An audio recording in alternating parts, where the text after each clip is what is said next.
আজকে টিকিট দিছি কয়জনের হাত জাগান? জান্নাতের টিকিট পাইছেন কে কে? হাত জাগান, তরুণরা হাত জাগাও। কি বুঝলেন? এই সেই কাটসাট ভিডিও, যেই ভিডিও দেখে গুজব দলের সদস্যরা এবং টিকটক ফেসবুকের মাওলানা মুহাদ্দিসেরা বিভিন্ন লাইভে টক শোতে গিয়া ফতোয়া দেয় জামাত ইসলামের মাসুদ সাহেবে জান্নাতের টিকিট বিক্রি করে। এদেরকে এমনি এমনি অশিক্ষিত মূর্খ বলে না। মানে কতটা মূর্খ হলে এই ধরনের কাটসাট ভিডিও নিয়ে মানুষের মাঝে বিভ্রান্তি সৃষ্টি করে। চলেন আমরা আসল ভিডিওটা এবার দেখে আসি। আর কয় আমরা নাকি জান্নাতের টিকিট বিক্রি করি। ও চাচা যান, কয় না কয় না?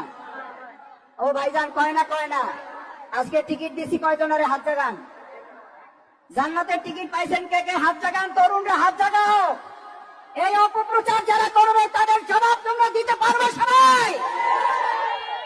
আমরা জান্নাতের টিকিট দেই না, কিন্তু জান্নাতে যাওয়ার জন্য আমরা সবাই মিলে চেষ্টা করতে চাই। কারণ দুনিয়ার সফলতা মুমিনদের জন্য শেষ সফলতা নয়, আমাদের চূড়ান্ত সফলতা হলো আমরা যদি কোথায় যেতে পারি।